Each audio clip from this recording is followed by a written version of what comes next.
Hello, എല്ലാവർക്കും പുതിയ വീഡിയോയിലേക്ക് സ്വാഗതം. നമ്മളിന്ന് എന്നും ഫ്ലവറിങ് പ്ലാന്റിൻ്റെ വീഡിയോസാണ് ഇടാറ്. ഇന്നൊരു ലീഫി പ്ലാന്റ്സിനെ റിപ്പോർട്ട് ചെയ്യുന്നതിനും അതിൻ്റെ കെയറിങ് ഒക്കെയാണ് പറയുന്നത്. ഞാൻ കൂടുതൽ ഫ്ലവറിങ് പ്ലാന്റ്സ് തന്നെയാണ് വെച്ച് പിടിപ്പിക്കാറുള്ളത്. ലീഫി പ്ലാന്റ്സ് അങ്ങനെ ചെയ്യാറില്ല. പക്ഷേ എല്ലാ സീസണിലും ഒരുപോലെ നിൽക്കണമെങ്കിൽ ലീഫി പ്ലാന്റ്സ് തന്നെ വേണം എന്നുള്ളതാണ് ഇപ്പോൾ എനിക്ക് തോന്നുന്നത്. ഇങ്ങനെയുള്ള ലീഫി പ്ലാന്റ്സ് ഞാൻ അത്ര ശ്രദ്ധിച്ചിരുന്നില്ല. പക്ഷേ അത് നന്നായി വളർന്ന് ഒരു ഷേപ്പിൽ തന്നെ നിൽക്കും. അതിൻ്റെ ഇലകൾക്ക് തന്നെ ഭംഗിയുണ്ട്. നമ്മളതിനൊരു യാതൊരു കെയറിങ്ങും വേണ്ട. അതൊന്ന് വെട്ടിക്കൊടുത്ത് കറക്റ്റാക്കുക മാത്രം ചെയ്താൽ മതി. അപ്പോൾ ഞാൻ ഇതും കൂടെ ഇപ്പോൾ ഇതിൽ കൂടെ ശ്രദ്ധിച്ച് വരുന്നുണ്ട്. ഇപ്പോൾ ലീഫി പ്ലാന്റ്സിന് വളർത്തൽ തുടങ്ങിയിട്ടുണ്ട്. ഇതിൻ്റെ ഭംഗി ഇപ്പോഴാണ് എനിക്ക് കൂടുതൽ നന്നായി മനസ്സിലാവുന്നത്. ഈ പ്ലാന്റ് ഹൈറ്റിൽ പോയിട്ട് ആകെ വേരുകളൊക്കെ നിറഞ്ഞ് വീടിനോടൊക്കെ ചേർന്ന് ചുമരിലേക്കൊക്കെ കയറി വന്നിരിക്കുന്നു. അപ്പം ഞാനത് അതൊന്ന് കട്ട് ചെയ്തിട്ട് ചെറുതാക്കി നിർത്താൻ വേണ്ടിയിട്ട് റീപോർട്ട് ചെയ്യാൻ വേണ്ടിയിട്ട് ചെറിയൊരു ചട്ടിയാണ്. ആ ചട്ടിയിലൊന്നും കൊള്ളാത്ത അത്രയും വേരുകൾ ആ പ്ലാന്റ്സിനുണ്ട്. ഈ പ്ലാന്റ്സ് നല്ല പ്രതിരോധശേഷിയുള്ള പ്ലാന്റ്സാണ്. എവിടെ വെച്ചാലും നന്നായി വളരുന്ന പ്ലാന്റ്സും കൂടെയാണ്. അപ്പോൾ അതൊന്ന് അവിടെ നിന്ന് എടുത്ത് മാറ്റാൻ വേണ്ടിയിട്ടാണ് ഒന്ന് എടുത്ത് മാറ്റിയിട്ട് റിപ്പോർട്ട് ചെയ്യണം. ചെറിയ ചട്ടിയിലും എത്ര വലിയ ചട്ടിയിലും കൊള്ളാത്ത അത്ര വലുപ്പത്തിലുള്ള പ്ലാന്റ്സ് തന്നെയാണത്. എങ്കിലും അതെടുത്തിട്ട് ചെറുതാക്കിയിട്ട് നമുക്ക് ഒന്ന് കട്ട് ചെയ്ത് ഞാൻ ആദ്യം വിചാരിച്ചാൽ അങ്ങനെ തന്നെ പ്ലാന്റ് ചെയ്യാമെന്ന് വിചാരിച്ചിട്ടാണ് അതെടുക്കാൻ ശ്രമിച്ചത്.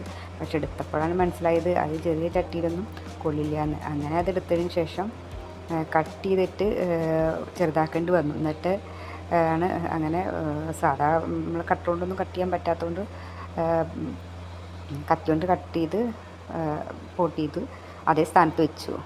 പിന്നെ നമ്മളെ സെഡം പ്ലാന്റ് എന്നൊക്കെ പറയില്ലേ, ആ പ്ലാന്റ് ഇതേ അവസ്ഥയാണ്. റോസിന് ചുറ്റിയിട്ട് നല്ല ഭംഗിയിലാണ് നിൽക്കുന്നത്. കുറേ കാലമായി, ഒരു 2 വർഷത്തോളമായി റോസിൻ്റെ ചുവട്ടിൽ തന്നെ വളർന്നതാണ്. പിന്നെ പടർന്ന് റോസിന് ചുറ്റുപോയി നല്ല ഭംഗിയിൽ നിൽക്കുന്ന കാരണം അത് എനിക്കെടുത്ത് മാറ്റാനും തോന്നിയില്ല. പക്ഷേ ഇപ്പോൾ കുറച്ചിടെയായിട്ട് റോസിന് വളർച്ചയില്ല.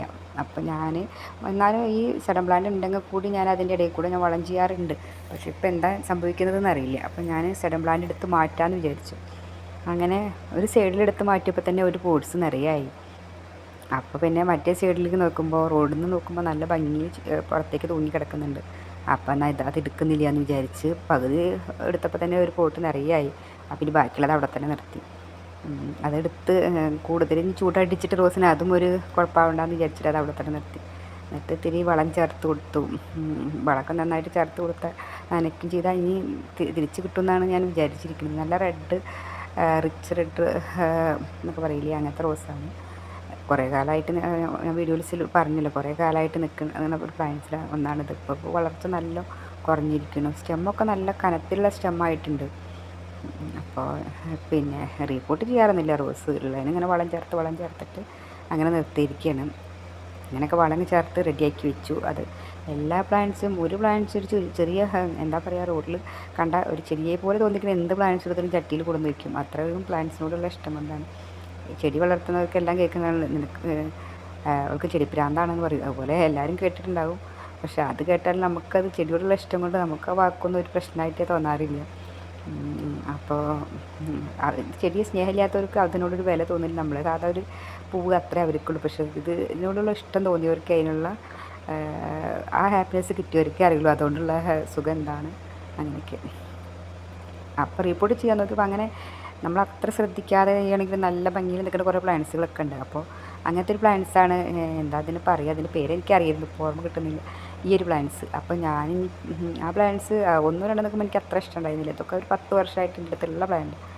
അപ്പോൾ അതിനെ കൂടെ റിപ്പോർട്ട് ചെയ്യാമെന്ന് വിചാരിച്ചു. പക്ഷേ ഇതൊക്കെ നിലത്ത് കുഞ്ഞു ചട്ടിയിൽ വെച്ചിരിക്കുന്ന പ്ലാന്റാണ്. എല്ലാം കുഞ്ഞു ചട്ടിയിൽ നമ്മൾ 20 രൂപയുടെ പോട്ട്, അങ്ങനെ 25 രൂപ പോട്ട്, അങ്ങനെ ചെറിയ ചട്ടിയിലാണ് വെച്ചിരിക്കുന്നത്. പക്ഷേ അതൊക്കെ പുറത്തേക്കൊക്കെ വന്നിട്ട് നിലത്ത് കൂടെ ഒക്കെ പടർന്നിട്ട് അങ്ങനെയൊക്കെ വളർന്ന് നിൽക്കുമ്പോൾ അതിൻ്റെ ഭംഗി കാണുമ്പോൾ അത് അങ്ങനെ നിർത്താനും തോന്നുന്നില്ല.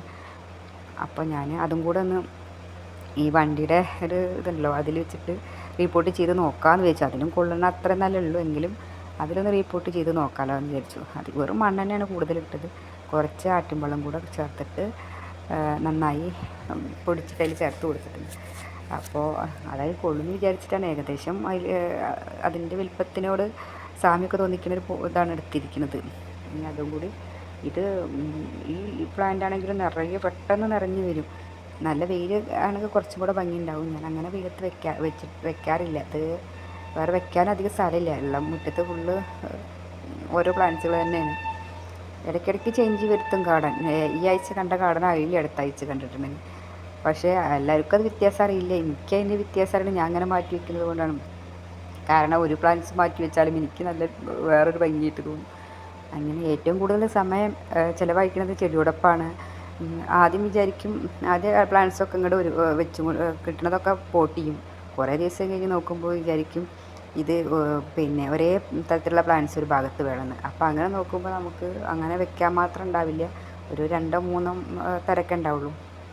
അപ്പോൾ നമ്മൾ തൽക്കാലം അങ്ങനെ വെക്കും. പിന്നെ അത് 4മതൊരെണ്ണം മേടിച്ച് അതിനോട് വയ്ക്കും. പിന്നെ അതിൽ നിന്ന് ഒരെണ്ണം പോകുമ്പോൾ നമുക്ക് നല്ല സങ്കടമാവും. അങ്ങനെ ഏകദേശമൊക്കെ ഞാൻ അങ്ങനെ വെക്കാൻ ശ്രമിക്കും. കുറേ പോവും, എന്നാലും പിന്നെ റോസാണ് അങ്ങനെ ഞാൻ 5 പ്ലാന്റ്സ് വാങ്ങി. ആ മതിലിൻ്റെ മുകളിൽ അങ്ങനെ 4 പ്ലാന്റ്സ് വെക്കാനുള്ള സ്ഥലം ഉണ്ടായിരുന്നു.